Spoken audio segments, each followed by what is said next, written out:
Welcome back to the channel, and today I'll be discussing how I got my waiver for my drone in 2020 through the FAA.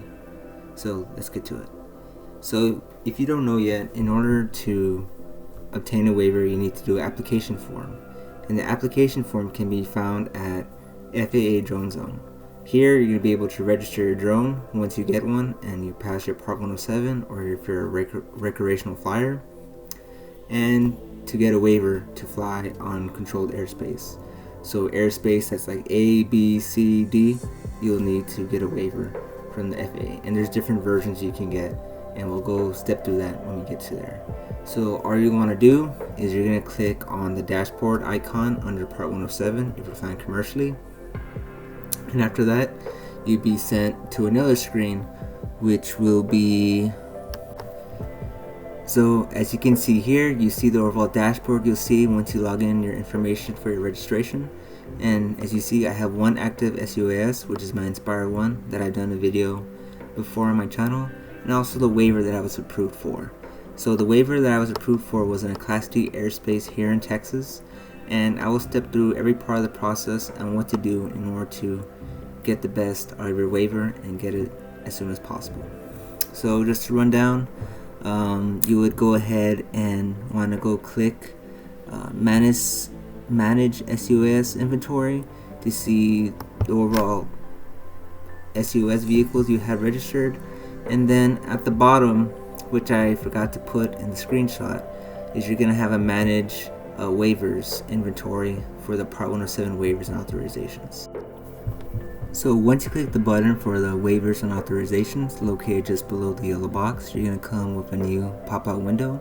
It says new Part 107 waiver authorization application, and you're going to see three bubbles, and they say operational waiver, airspace authorization, and airspace waiver.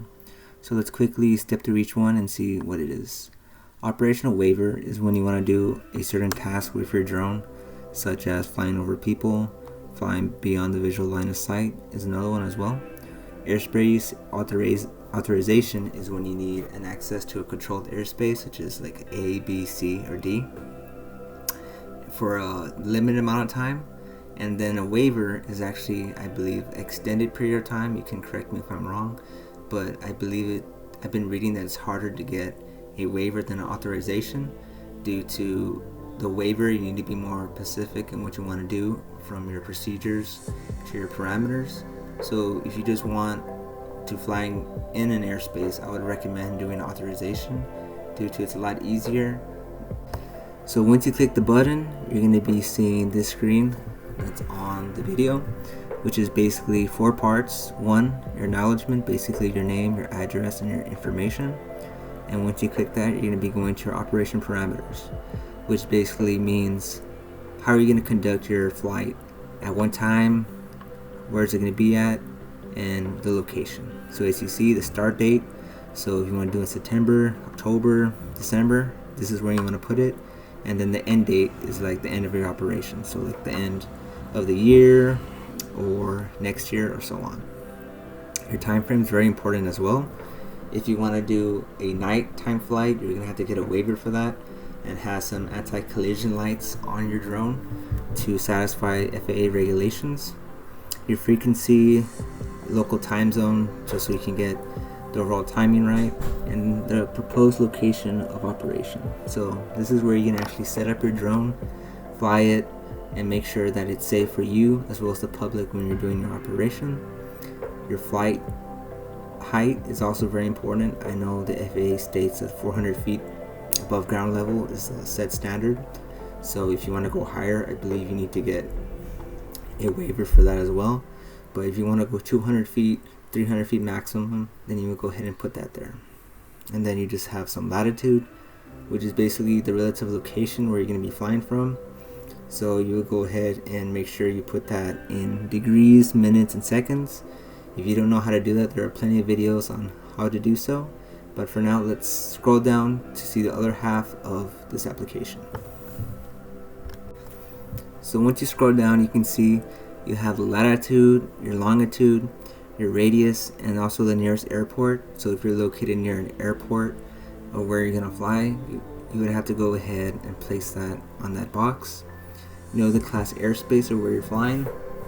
So a way to find your class airspace is that you can go to your sectional charts provided by the FAA on their website, or you can go to a mobile app such as Kitty Hawk, or use I believe it's called LAANC, LAANC, that can see if you're in the right airspace to conduct operations. And in some cases, if you're near an airport that supports that benefit, you'll be able to get authorized immediately rather than do an application form like I had to do for this airspace. So with this, I had to do a proposed operation, so detailing every step of the process, considering the restraints, the requirements, and just following regulation, making sure I was a Part 107 pilot. I had a drone that would be able to fly the operation safely for both the pilot and the public, and detailing every aspect of inspections, such as making the propellers were correct, the motors were good, the batteries weren't bloated and corrupted, and everything was running efficiently, and documenting every single thing that I saw when flying the drone. And then once you do this, you're just going to press next, and then after that, so once you submit your application for your waiver, you're going to go back to your Part 107 dashboard, where it's going to show you all your drones you have registered as well as your approved waivers. In this case, since this was my first waiver that I applied for, it's going to say 1 submitted, and depending on the workload and the time frame you gave them to review your application, I suggest between at least 3 months, just to give them enough time and to go over the overall process. But usually they do it a lot quicker, but I suggest about 3 months to approve it. And once they approve it, they'll send you an email regarding what happened, and yeah, that's pretty much it. So with this, I just want to thank you for coming to another video. If you can, please subscribe to this channel. There'll be a lot more videos coming in the future from some things I have up my sleeve in the coming weeks. So please leave a like on this video, leave a comment to ask any questions or any concerns you might have regarding getting a waiver, and thank you so much. Till next time,